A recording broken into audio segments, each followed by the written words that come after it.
Redwood Hills County Hospital sat alone at the edge of the California foothills, a 5-story brick box with windows like blank, watching eyes. Locals called it the Sleeper because it looked as if it were only resting, not dead. 5 college friends, Tom, Lily, Jack, Anna, and Ben, came in a gray Subaru and parked behind a collapsed loading dock. They were careful laughing too loudly, in the way people laugh when they want to prove they're not afraid. Even out by the car, the air carried a high electric hum from the hospital's old power lines that somehow still clung to the building, a faint, nerve-itching drone. Ben adjusted his shoulder rig. He'd been dreaming about this shoot since freshman year, a found footage feature for his film thesis, something real enough to make audiences wonder if they should turn the lights back on. 10 minutes inside, Jack said, clapping his hands. We get the corridor shot, some B-roll, and we bounce. Anna, pre-med and practical, rolled her eyes. 15. We're not sprinting through asbestos. She tugged a surgical mask from her bag and handed one to everyone. And keep these on. If you see mushrooms growing out of a wall, don't touch them. Lily raised her camera and clicked. The viewfinder made the ruined hospital seem almost elegant moss combing green along the mortar paint, flaking in curls like shed skin. From the far end of the loading dock, something ticked like a cooling engine, steady metallic, unanswered. Tom, who could fix almost anything and couldn't stand not knowing how something worked, tilted his head.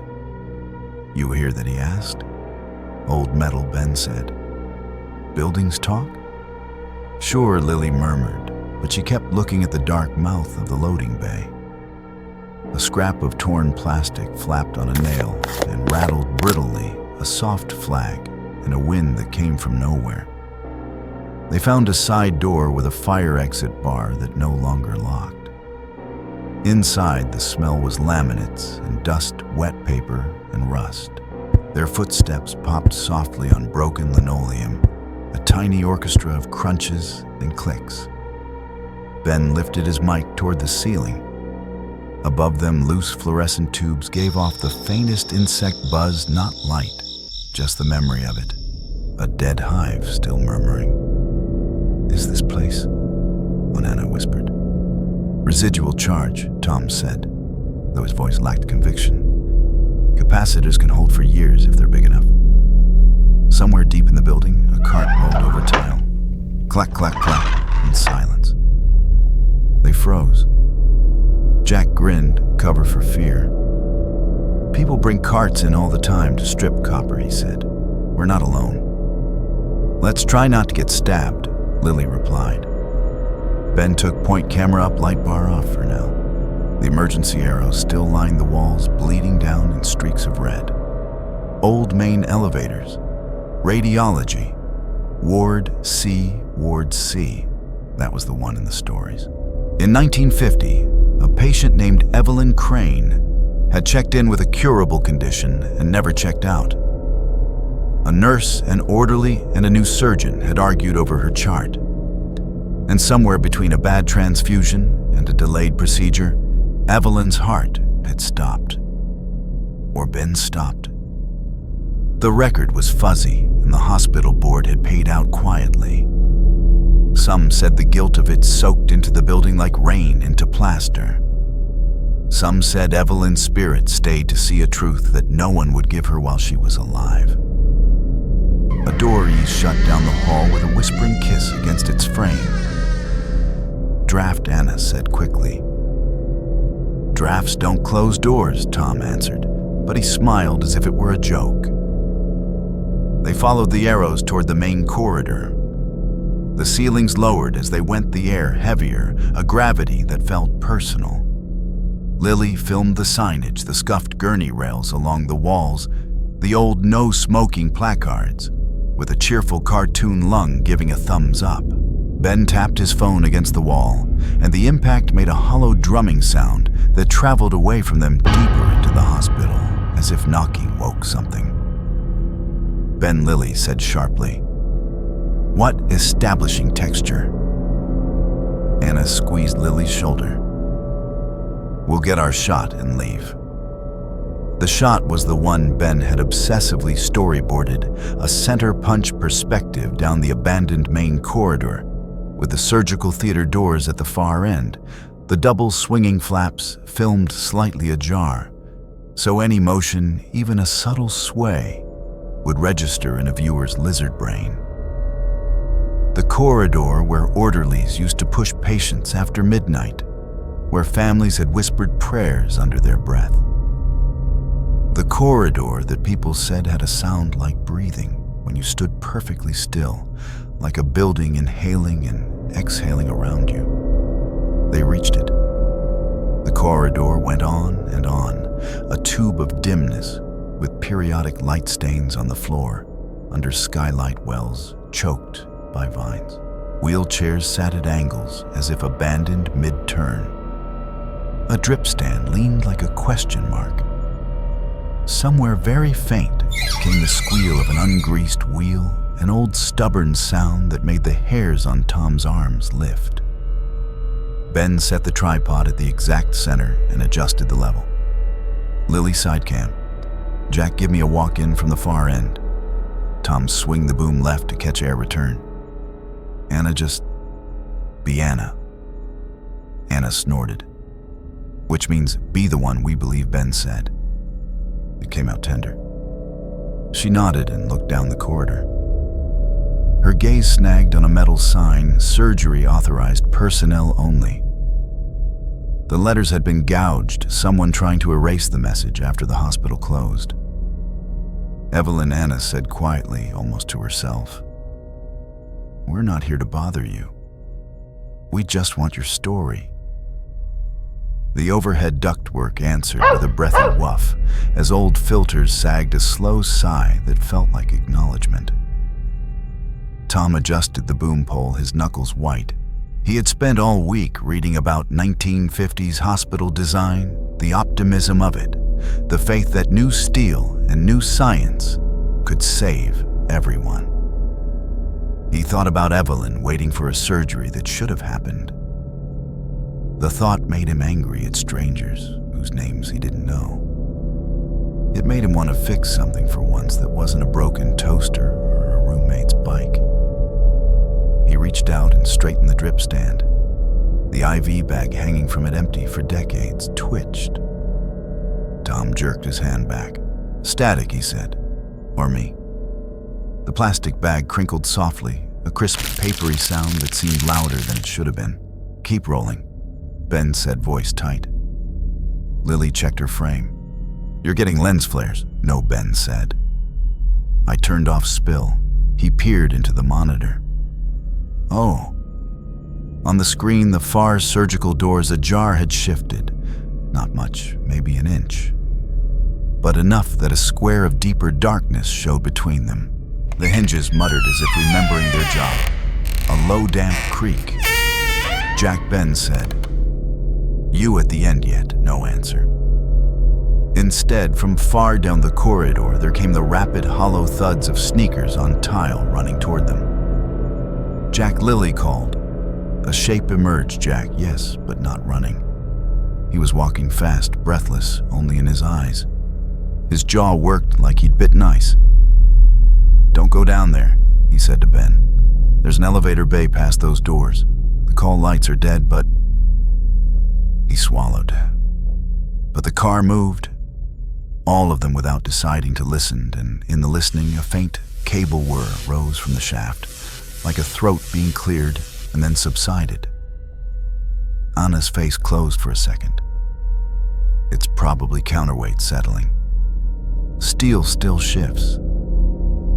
Then why did it stop when I stepped away? Jack asked. Ben caught at the crack in Jack's tone and steadied them by doing the one thing that had always worked directing. Jack, take A-cam on a slow push. Tom, you and Anna stay mid-corridor. Lily, get me B-roll of the equipment, the wheelchair, the drip stand, close, detailed. People love details. Lily went to the wheelchair first because it was ordinary, and she needed ordinary. The chair was the old kind spoked wheels with hand rims, a seat like a belt. Dry rot had split the leather. A hospital blanket thin green and so clean it could have been new lay, folded over the arms. Who would leave that here, Lily asked. Set dresser, Ben said automatically, but his eyes were on Jack's slow progress down the center line. Lily's fingers brushed the blanket, and it made a hush of a sound like pages turning slowly in a quiet room. She lifted the edge to reveal the manufacturer tag and saw the initials inked by hand, E.C. Evelyn Crane. Guys, she whispered. Look, they all turned. The hospital suddenly felt less like a space and more like a person pretending to be a space. The building answered their silence with a deep, structural groan like timbers settling the sound with weight to it that pressed on eardrums. Anna stepped forward. Evelyn, she said again, stronger now, speaking as if to a patient. We're here to witness. We won't twist your story. A soft, almost polite knock answered from somewhere behind the surgical doors, 3 taps measured and patient. Ben started to smile, terrified, delighted, then flinched. Where's Jack? Jack had gone another dozen feet. He kept glancing to his left. Tom, watching him, realized why the call buttons by the elevator had no light at all lit. Each time Jack looked, there was a distant bell-like ping inside the shaft, too faint to be real, too clear not to be ping. Ping, ping. Jack spun back toward them. Hear that? Yes, Anna said, because lying felt stupid in here. Okay, Ben said, swallowing, rallying. We get our shot and we go. Someone say the thing Lily give me a line about the corridor. Lily steadied her voice and lifted the B-cam toward the long stretch of dimness. Every hospital corridor is a heart, she said. Every door a valve. Every patient a pulse. And some pulses don't stop when they're told. Something down the hall scraped metal on tile, long and unpleasant, a wheelchair dragged backward by no hands. Ben swung the A-cam left and caught the motion. The wheelchair Lily had just filmed was now 4 inches out of its footprint, angled away from them as if lining up with the corridor center line. Wind, Tom said. There's no wind, Anna said.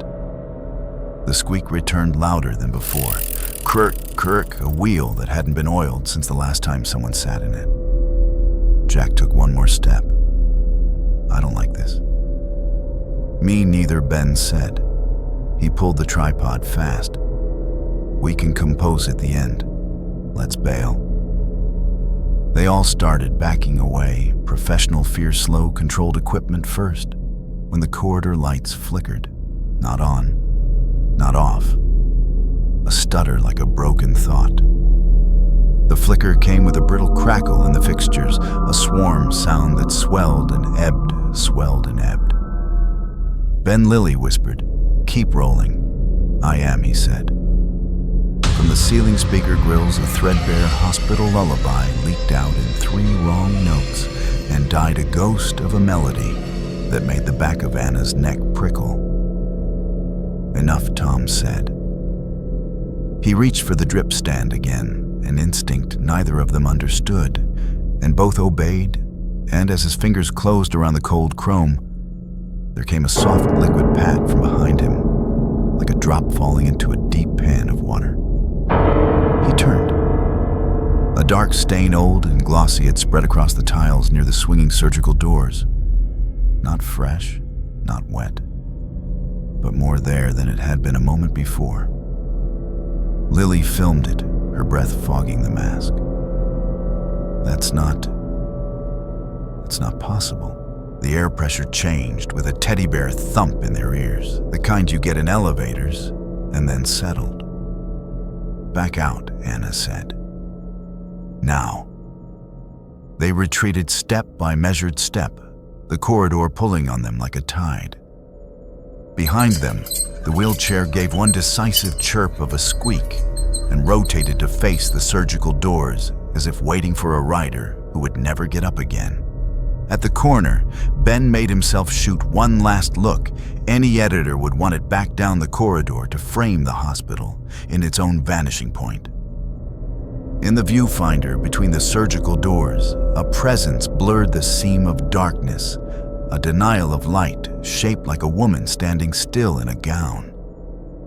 He didn't say it. He didn't need to. From somewhere in the bones of the building, deep hydraulic patient, the elevator cables stirred and whispered. They stepped into the cross hall, and for a second, the world felt ordinary again. Dust, mold of found blanket initials inked by a nurse with good penmanship. Tomorrow, Ben said. Daylight. We come back or we don't. We don't, Jack said. And from the shaft at the end of the cross hall, where no lights worked and no power ran a single bell, pure chime rose ting, and the faintest brush of air moved across their faces like a door opening on a pressure seal. Did you? Lily began. We're done, Anna said. They left the way they'd come, passing the loading dock with its quiet scaffolds and its plastic flag. As they pushed outside, the outside made noise all at once, the honest sounds of an evening in the foothills, cicadas grinding a distant truck braying downshift on the highway, a dog barking at a fence 3 blocks away. Ben paused with his hand on the Subaru's door. Roll again, Tom asked, not sure whether he was mocking or hoping. Ben looked up at the blacked-out windows and thought of a woman in 1950 who had checked in believing strangers would save her.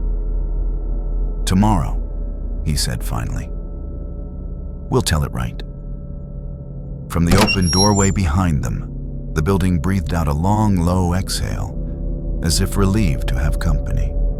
The Subaru rolled back into the hospital lot just before dusk the next evening. None of them had slept much. Ben kept replaying the footage, freezing on that blurred shadow between the surgical doors. Lily had sworn she saw the shape of a gown. Tom said it was a smudge on the lens. Jack refused to talk about it at all. Anna, quiet and stern, only said, if we go back, we go with respect. So they did. The sky was a low bruise, violet bleeding into rust. The hospital seemed larger tonight, more awake. Its windows reflected the last of the sun like eyes squinting. A single crow cawed from the roofline, sharp and metallic, before flapping into the trees. Inside, the air was colder, damper. Every footstep cracked the surface of broken tile, echoing hollow and sharp against the walls. They moved as a unit this time, less bravado, more choreography. Ben carried the main camera, Lily the secondary, Tom the boom mic. Jack held a flood lantern they'd borrowed from the student union. Anna kept the map she'd printed from the hospital archives. Ward C, she said, tapping. The surgical corridor is here. If Evelyn is anywhere, she's there. Somewhere deep above them, an old vent shuddered with a hollow clang, as if something massive dragged itself across sheet metal. Tom muttered, building settling. But no one argued. They reached the main corridor, faster this time. The wheelchair sat exactly where they'd left it, facing the surgical doors. But now the blanket was gone. Lily's skin crawled. I filmed that blanket. You did, Ben said. He lifted his lens. It's not there now. From the shadows by the drip stand, fabric rasped against tile, slow, deliberate like cloth being pulled across the floor. Jack swung the lantern, but nothing waited in the cone of light. The sound died the instant he looked. Anna steadied her voice. We came to listen, Evelyn. We aren't here to hurt you. Her words fogged in the cold corridor. Tell us what you need. The fluorescent tubes above buzzed, flaring once with a whine, before sinking back into dimness. Ben adjusted his camera. It reacts, he whispered. We give her attention, she gives it back. Tom frowned, or its sensors wires sparking. Jack barked a laugh, brittle. Sensors in a building condemned before we were born. They pressed forward. The double doors to surgery stood slightly wider than last night. A draft moved out from them, carrying the smell of iodine and something sweeter rotten beneath it. Anna pointed. "There's the elevator bay beyond." That's where Jack heard the car move. "I didn't just hear it," Jack said. "I felt it, like pressure shifting." Almost on cue, the air thickened, and a distant groan of cables stirred from the shaft steel, singing against steel. Lily whispered, "Not possible." Ben caught it all. The frame shook in his hands. "Okay, let's document." Tom, plant the boom. Jack, lantern steady. Lily, cover my 6. "Anna," he faltered, "you lead. She listens to you." Anna swallowed hard, then stepped forward. The surgical corridor seemed to stretch longer with each step, walls pressing and ceiling lowering. On one gurney, straps lay buckled leather, cracked. Another carried a cracked jar of preserved organs, liquid gone to amber. As they passed, the glass clinked faintly, a tap from inside, though nothing moved. They stopped at the elevator bay. The call buttons were dark. The steel doors were crusted with rust. But a faint scratch marred the dust at the seam, as if something had pried them recently. Ben whispered, "Roll on this." Anna stepped closer. "Evelyn Crane, we see you. We hear you." The elevator shaft exhaled a draft of air, hollow and cold, whistling like breath rising from a throat. Jack jerked back. "Nope, nope." But Ben caught his arm. "Stay, this is the heart of it." Then from the far end behind the surgery doors came a sound that froze them all. A slow rhythmic beeping, flat electronic like a heart monitor from half a century ago, impossibly still alive. Beep, beep, beep. Anna's eyes filled. "She's showing us how she died." Lily raised her camera, shaking. "Do you hear it? Tell me you hear it." "We all do," Tom said quietly. "That's the problem." Ben zoomed in on the elevator doors. "Jack, light higher." Jack lifted the beam. The reflection caught on the steel a faint outline, tall, slender, a woman in a patient gown. Her hair obscured her face. She stood where none of them stood, and she waited. From the shaft, the bell chimed, ting bright, perfect final. All 5 froze. "Don't," Jack begged. "Don't step closer." But Anna did. She raised her chin. "Evelyn, what do you want?" The heart monitor tone lengthened, beep, flat line, cold absolute. The elevator doors rattled in their frames. Dust rained from above. The cables shrieked like violins scraped raw, a screech that drilled into bone. Lily screamed. Tom grabbed her arm. Ben kept filming, eyes wild. "It's real, it's real, it's real." And then silence. Total. Thick enough to hear their own pulses hammer. No wind, no buzz, no scrape. Just silence. Until the squeak of wheels close, immediate, a wheelchair rolling across tile by itself. It came from behind them. They turned as one. The wheelchair stood 10 feet away, blanket folded neatly across its arms again. Only this time the blanket was wet, dripping something dark onto the tiles. Anna whispered, "Blood." Tom stepped forward before anyone could stop him. He reached out. The fabric sagged heavy, soaked through. He jerked his hand back, crimson streaking his palm. Lily gasped. "It's hers." Ben's camera shook. "Keep rolling. Keep rolling."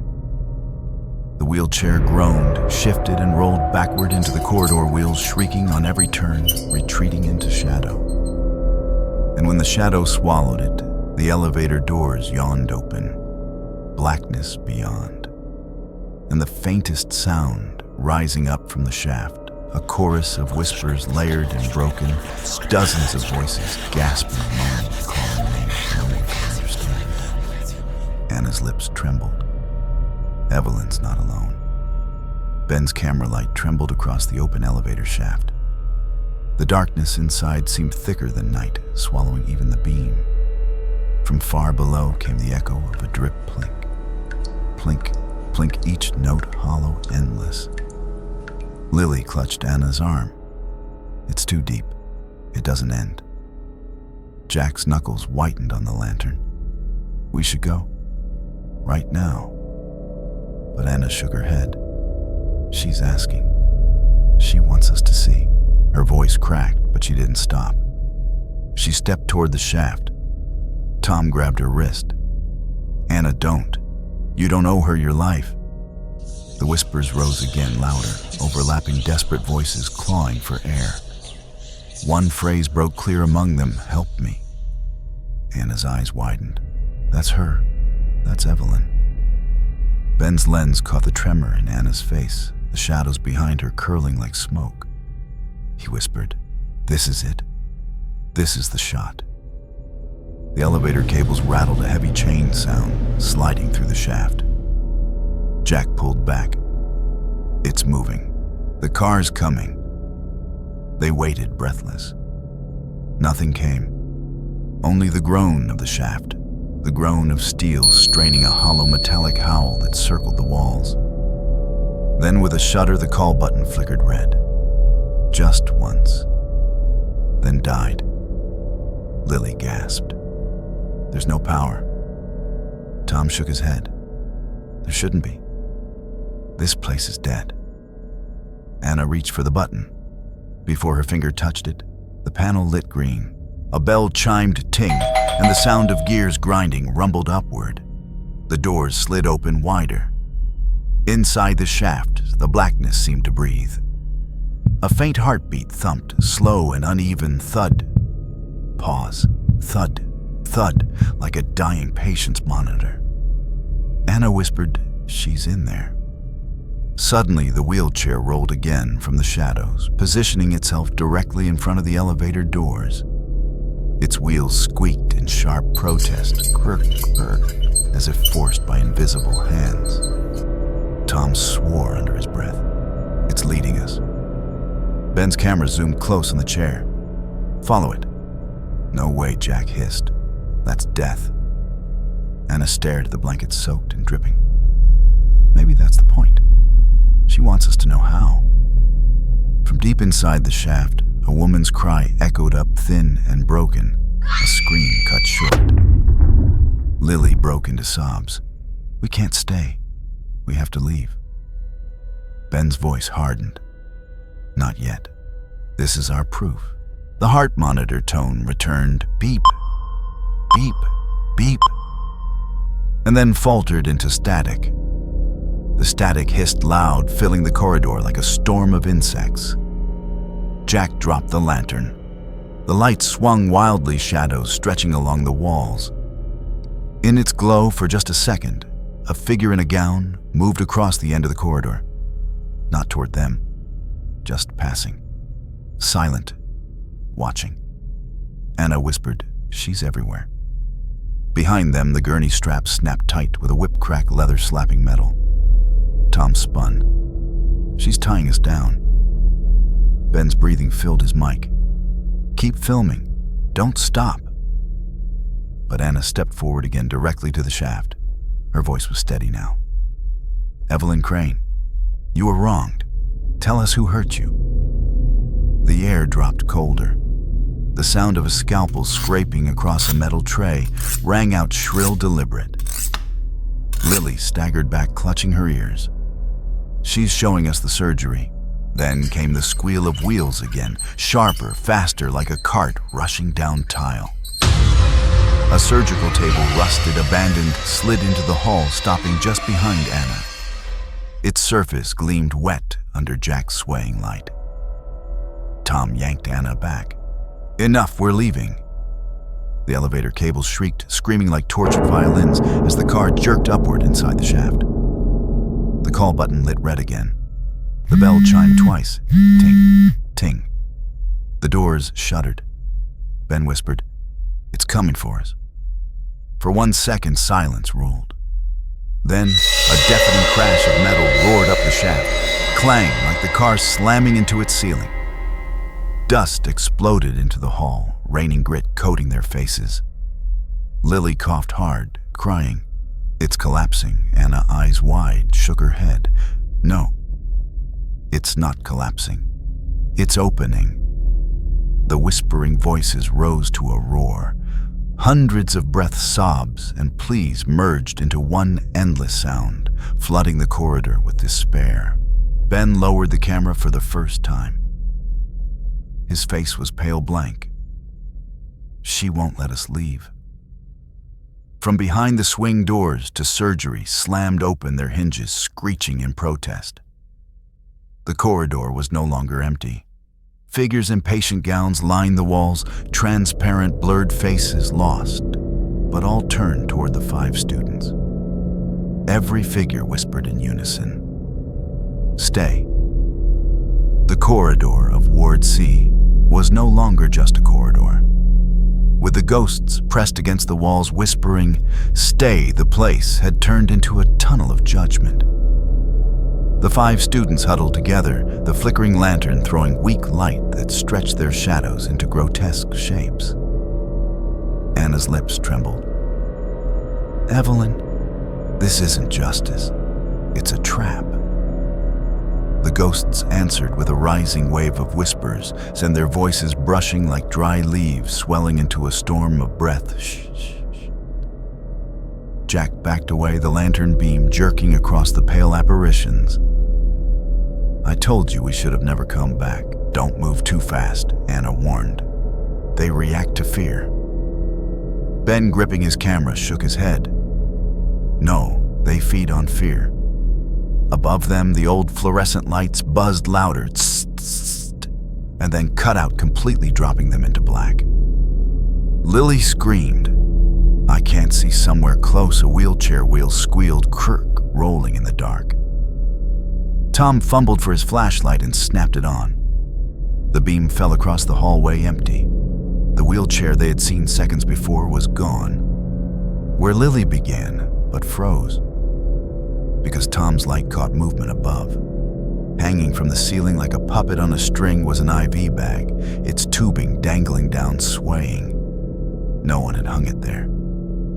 Tom whispered, "That's mine."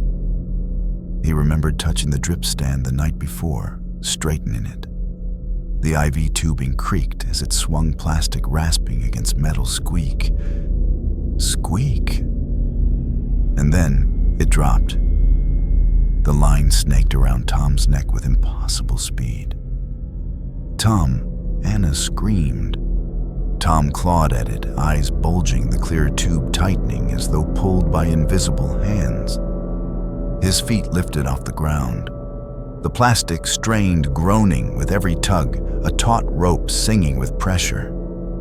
Lily grabbed his waist. Jack yanked at the tube, but it only tightened more. Tom's face purpled, his mouth wide, but no sound coming.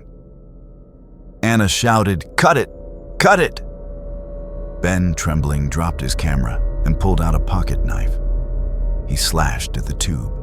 The blade slid uselessly, as if the plastic had turned to steel. Tom's choking gasps rasped through the hall, wet and horrible. Huck! Herk! The lantern flickered wildly as Jack swung it, looking for anything. It's holding him up. Something's holding him. Above them, the ceiling groaned, nails screeching in plaster, as if the whole building leaned into the hanging. Anna leapt up, grabbing Tom's legs, trying to lift his weight, but the line tightened again, snapping his head back. His last breath rattled out. The choking sound cut short with a final brittle crack. The tube released. Tom's body dropped limp into their arms. The IV bag swung gently above, as if mocking them. It tapped against the ceiling with a hollow thunk, thunk, thunk. Lily wailed, pressing her face into Tom's chest. "No, no." Anna checked for a pulse, her hands shaking. She looked up, tears blinding her. He's gone. Ben staggered back, the knife still in his hand. His camera lay forgotten on the floor, still recording its red light blinking. This is murder. She killed him. Jack snarled. I told you this place was death. He turned toward the exit, but the corridor stretched longer now, endless, the doors receding like a mirage. Behind them, the surgical doors slammed shut with a bang that cracked like thunder. Anna grabbed Jack's arm. Don't run. If we scatter, we die faster. Lily sobbed, clutching Tom's lifeless hand. We're already dying. From the far end of the hall, the elevator bell chimed, ting soft and cheerful wrong in the silence. They all turned. The elevator doors stood wide open. Inside, nothing but blackness. But from that blackness, shapes writhed arms, reaching shadows, twisting. Ben whispered, "She's not done with us." Anna swallowed hard, standing straighter. Her voice shook, but she spoke loud as if to command the dead. "Evelyn, you want justice, you want witnesses. Then leave us alive to tell your story." The heart monitor beep returned, faint but insistent beep. Beep, beep. Then it faltered. The tone stretched into a high, sharp wail, beep, flatline. The ghosts pressed closer from the walls. Their mouths opened, but no faces showed, only black voids. A single unified moan swelled from them, vibrating the corridor like a chorus of grief. Ben stumbled back, nearly tripping over Tom's body. "We have to keep moving. If we stop, we're next." Anna nodded. "Stay together. Don't let go." They lifted Tom's body to carry, but the weight grew heavier, impossibly heavy. It dragged them down their knees, buckling. "Put him down." Jack gasped. "We can't." The body slipped from their grip. Tom hit the floor with a dull thud. When Lily reached to pull him up again, she screamed. His body was gone. The tiles were bare. But from the darkness, the sound of dragging feet scuffed across the floor. Shuffle. Shuffle. Shuffle, Tom's shoes moving away, though his body had vanished. Anna covered her mouth. "She's taken him." Ben retrieved his camera, aiming at the sound. The lens caught nothing but the trembling beam of light, fading into dark. Jack swung the lantern in panic. "We're next. One by one. That's what she wants." Anna clenched her fists. "Then we fight." The ghosts hissed at once, a sharp intake of breath, like wind tearing through broken windows. Shh. And from the elevator shaft, the cables screamed again, louder this time, rising like the wail of 100 violins. The 4 survivors stood frozen where Tom had vanished. The corridor seemed longer, darker, pressing closer with every breath. Anna whispered, "She won't stop." Ben's hands shook on the camera. "Then we keep rolling. If she wants her story told, we'll give it to her." Jack snarled, "You think this is still about film? She doesn't want an audience. She wants bodies." From behind, the surgical table screeched as its wheels locked, each scraping metal on tile. Lily clutched Anna's arm. "She's playing with us." Anna shook her head. "No, she's punishing." Overhead, a ceiling tile cracked, pop, raining plaster dust onto their hair. They coughed, blinking. When the dust settled, the floor had changed. Where clean tiles had been now spread a slick red sheen like blood. Lily staggered back.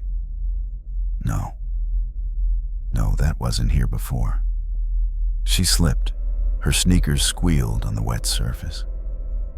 She went down hard, landing on her hands. When she tried to push up, her palms sank.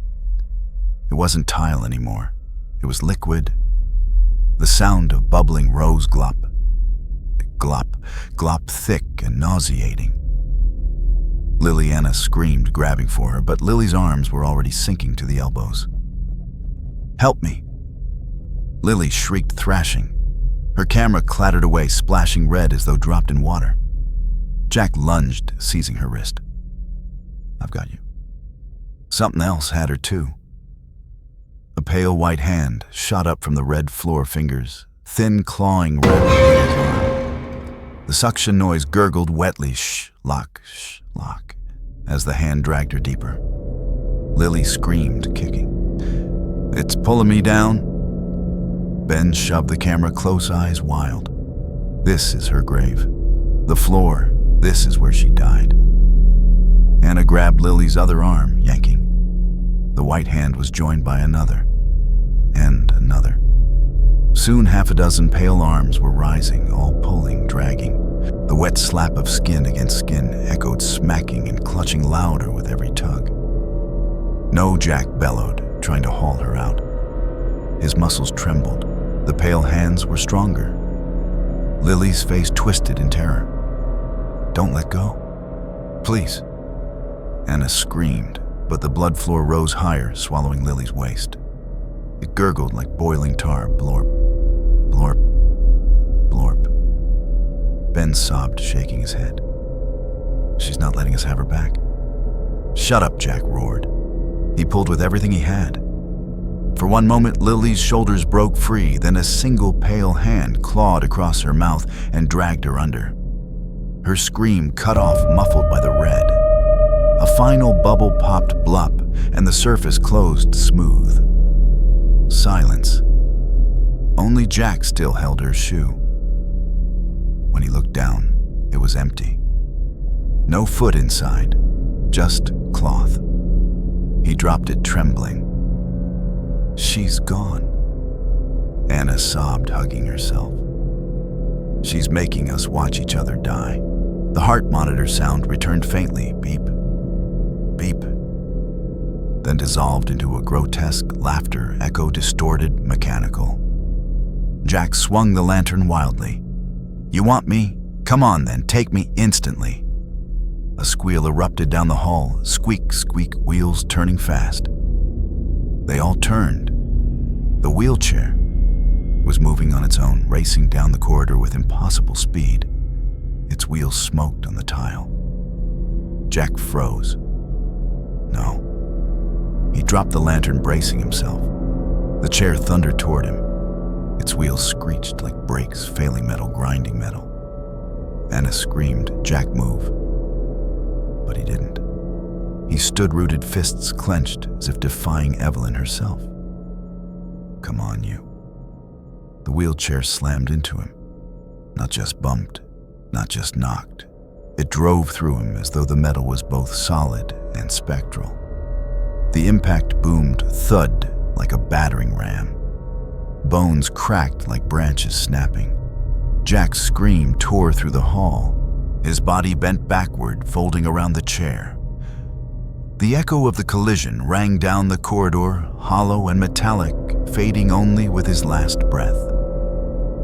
When the wheelchair rolled to a stop, Jack was impaled across it, blood dripping down its arms. His eyes stared blankly, lips parted in a frozen curse. The chair turned by itself, wheeled around, and vanished into the shadows, carrying him away. Anna collapsed against the wall, shaking violently. "We're 2 left, just 2. Ben wiped at his tears with trembling hands. His camera still recorded lens pointed at the black mouth of the corridor. "She won't stop until it's all of us." From the elevator shaft, the bell chimed again, ting gentle mocking. Anna whispered, "2 more rides." The corridor was quiet again, except for the drip of water somewhere unseen. Only Anna and Ben remained standing in the red-lit emptiness where their friends had vanished. Anna whispered, "4 gone. Just us." Ben, his camera trembling, didn't lower it. "She wants all 5. That's the story." From behind them, a faint metallic clatter echoed, clink, clink, like surgical instruments being laid on a tray. Anna froze. "Do you hear that?" Ben nodded, pale. "The operating room?" The double doors creaked open on their hinges, and a draft of icy air swept out, carrying the sharp sting of iodine. Anna's heart pounded. "She wants me." Ben shook his head. We're not splitting. But the air pulled Anna forward as if the corridor itself dragged her. Her feet scraped against the tile, resisting, yet she moved closer to the surgery doors. Inside, the sound grew louder, scissors snipping snip-snip metal trays, rattling wheels squealing as gurneys rolled. The room was alive again. Anna whispered, "She's reenacting it. The surgery where she died." The lights above flickered, then blazed white for the first time since they entered. The surgical theater glared sterile and cold. Tables were lined with gleaming tools that had no right to shine after 70 years. In the center waited a gurney. Its straps were undone, as if inviting. "Don't," Ben begged. "Anna, don't go near it." But the wheels of the gurney squeaked, eek, eek, as it rolled forward by itself, stopping at her feet. She looked at Ben, her eyes wet. "If she wants me, maybe giving in saves you." "No," Ben lunged, grabbing her wrist. "We leave together." The leather straps snapped upward with a whip crack, slapping against Anna's arms. She screamed as they wound around her wrists, yanking her onto the gurney. Her body slammed against the cold steel, and the straps buckled themselves tight. Anna, Ben shouted, fighting to tear them loose. Overhead, a heart monitor beeped, beep, beep, mocking life. Anna thrashed, sobbing.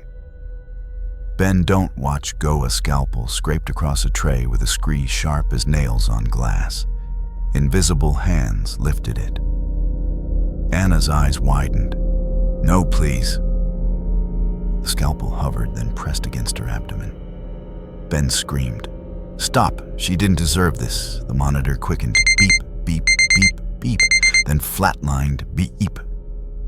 Anna's scream tore through the operating room, echoing against the sterile walls. Her back arched, her voice raw. Then it cut off. Her head lolled. The straps loosened, dropping her arm, limp against the gurney. Ben staggered back, his camera clattering to the floor. His chest heaved, every muscle trembling. He was alone. The overhead light buzzed, zzzed, and burst, plunging the room into dark. Ben stumbled into the corridor. The elevator waited at the end, its doors open wide, black as a throat. He whispered, "No, not me, please." From the shaft rose the groan of cables, shriek, twisting like chains dragged through metal. The air pressure shifted, sucking at his clothes. The pull came stronger, dragging him toward the open doors. He dug his nails into the wall-scraping tile. "No, I won't." The elevator bell chimed, ting cheerful final. A force seized him. His feet left the ground. He screamed, flailing as the darkness yawned wider. The last thing he saw was the tiny red recording light of his fallen camera. Then the black swallowed him. The doors slid shut with a pneumatic hiss. Shht. The corridor fell silent. And then the elevator bell rang one last time. Ting, soft and mocking. No one was left to hear it.